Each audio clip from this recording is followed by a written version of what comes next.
Short answer type में आपका next question है। इस क्वेश्चन में भी कहते हैं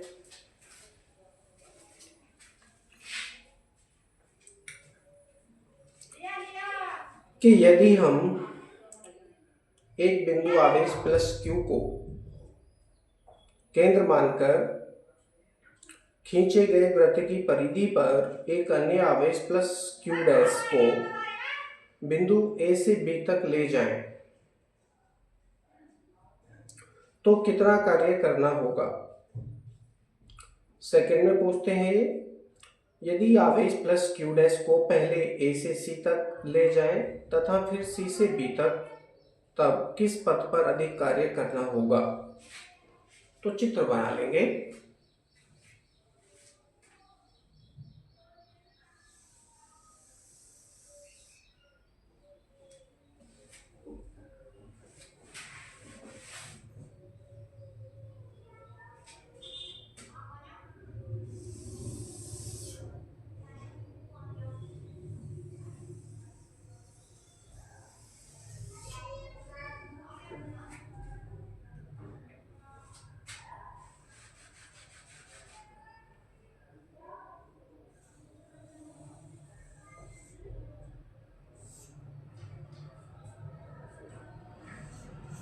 लगभग ये गोल है।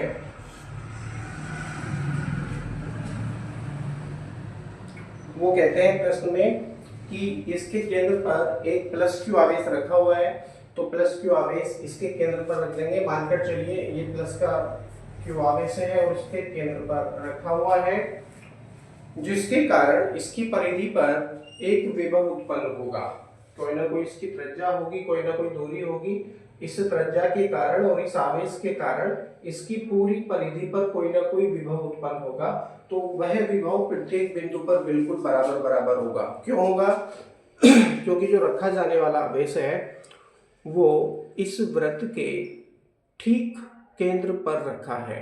तो ठीक केंद्र पर रखा होने के कारण परिधि के प्रत्येक बिंदु से उस आवेश की दूरी बिल्कुल बराबर हो जाती है, जिसके कारण सभी बिंदुओं पर विभव बराबर हो जाता है। अब वो कहते हैं कि एक अन्य आवेश प्लस क्यू डैश को बिंदु ए से बी तक ले जाएं। अब देखिए ये कोई बिंदु सी ले लिया है इन्होंने यहाँ पर, और ये बिंदु ए है और ये बिंदु कोई बी है, और अन्य आवेश कौन सा है? वो सी प्लस क्यू डैश है। तो मानकर चलिए प्लस क्यू डैश बिंदु ए से चलना शुरू करता है और इसकी परिधि पर आने के पश्चात बिंदु बी पर रुक जाता है। बिंदु बी पर यह रुक जाता है। तो इस कंडीशन में पूछते हैं वो किया गया कार्य कितना होगा। फर्स्ट कंडीशन लिखेंगे जब आवेश, कौन सा आवेश? Q dash plus Q dash बिंदु ए से चलकर बिंदु बी पर आता है, चाहे तो इस पथ के माध्यम से आए चाहे उल्टे पथ के माध्यम से आए। तो ए से बी तक इस माध्यम से भी या इस मार्ग से भी वो आ सकता है, नो प्रॉब्लम। तो किसी भी मार्ग से आए, क्यू डैश बिंदु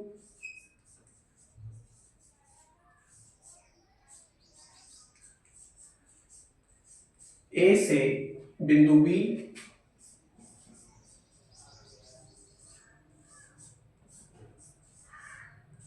तक आता है,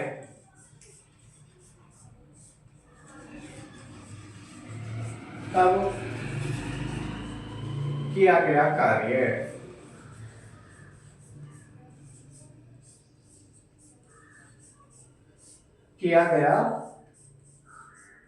कार्य सूत्र है W इक्वल टू, किया गया कार्य पूछते हैं, W इक्वल टू सूत्र है Q into delta V।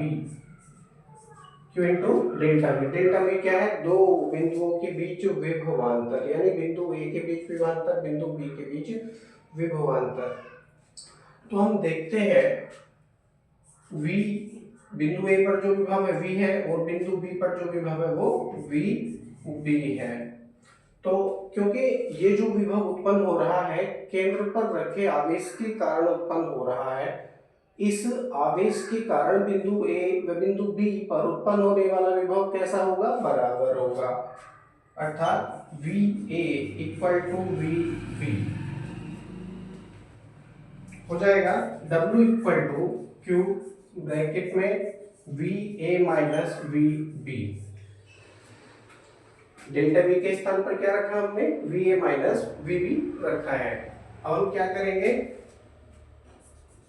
W equal to Q bracket में वी ए के स्थान पर वी ए रहेगा और वी बी के स्थान पर हम क्या प्रयोग कर सकते हैं, वी ए प्रयोग कर सकते हैं। तो वी ए से वी ए कटेगा और यहाँ पर क्या बचा, जीरो। जीरो से क्यू का मल्टीप्लाई करेंगे तो वो क्या हो जाएगा, जीरो हो जाएगा। अर्थात W इक्वल टू जीरो हमको यह प्राप्त हो रहा है। अर्थात जब आवेश प्लस क्यू डैश बिंदु ए से बी तक आता है, चाहे वह किसी भी मार्ग से आए, तब इस प्रक्रिया में कोई भी कार्य नहीं किया जाएगा। क्यों नहीं किया जाएगा, क्योंकि बिंदु ए व बिंदु बी पर समान विभव है। अब ये नेक्स्ट क्वेश्चन में पूछते हैं, यदि आवेश प्लस क्यू डैश को पहले ए से सी तक ले जाए, ठीक है जी, तथा फिर सी से बी तक ले जाए, तब किस पथ पर अधिक कार्य किया जाएगा। अब ध्यान देंगे, सेकंड खंड में यहां पर कर रहा हूं, ए से सी तक आता है फिर सी से बी तक चला जाता है, तो पूछते हैं किस पथ पर अधिक कार्य किया जाएगा। पथ अब दो बन रहे हैं, पथ ए सी बन रहा है, पथ बी सी बन रहा है। तो पूछते हैं कि किस पथ पर अधिक कार्य किया जाएगा। तो सबसे पहले विभव की हम गणना कर लेते हैं। तो जैसा कि चित्र में दिख रहा है, बिंदु ए व बिंदु सी के बीच विभवांतर, बिंदु सी व बिंदु बी के बीच विभवांतर बिल्कुल बराबर है। क्यों है, क्योंकि ये एक वृत्त के अंदर बना हुआ है। अर्थात इनके बाहर जो परिधि है, इस पर आप कितने भी बिंदु मान लीजिए, कितने भी आप बिंदु मान लो, सभी बिंदुओं पर विभव क्या होगा, बराबर होगा। क्यों होगा, क्योंकि जो रखा गया आवेश है वो वृत्त के केंद्र पर रखा है। तो वृत्त के केंद्र पर रखा होने के कारण प्रत्येक बिंदु से इसकी दूरी भी बराबर हो जाती है, जिसके कारण बिल्कुल बराबर बराबर विभव उत्पन्न होगा परिधि पर। ठीक है, तो यह आवेश कहां से चला, बिंदु ए से चला, अर्थात परिधि से चला, बिंदु सी पर आया, बिंदु सी से चला, फिर वापस बिंदु बी पर, अर्थात परिधि पर आ जाता है, जिसके कारण पथ ए सी का विभव पथ बी सी का विभव बराबर हो जाता है। ठीक है जी। तो जितना कार्य ए से सी तक चलने में लगेगा, उतना ही कार्य सी से बी तक पहुंचने में प्राप्त हो जाता है। ये इसका सीधा सा मतलब हो गया। तो लिखेंगे थ्योरी में चूंकि का चिन्ह लगाकर, पथ ए सी, पथ ए सी व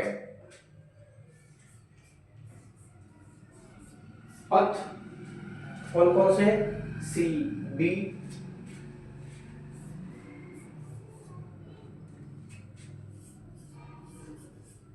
एक ही विभव पर है, एक ही विभव पर है। इसलिए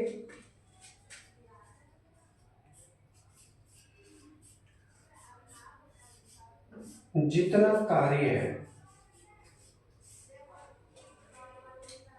आवेश प्लस क्यू डैश को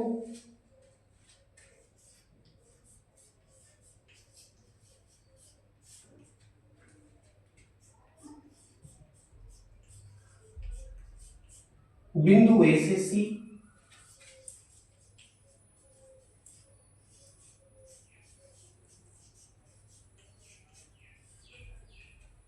बिंदु ए से सी तक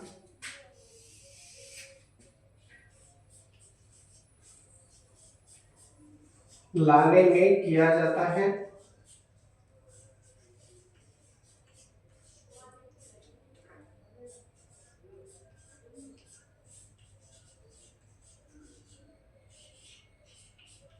उतना ही कार्य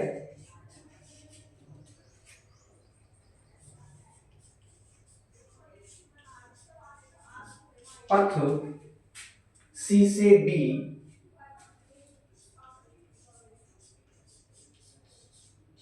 तक जाने में प्राप्त हो जाता है।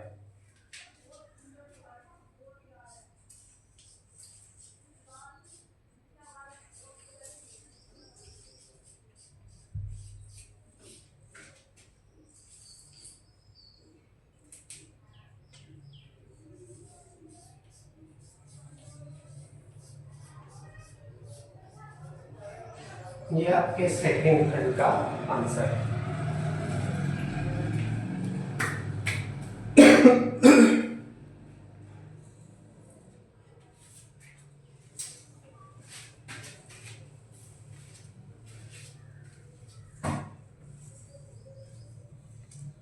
इस तरह से भी देख सकते हैं।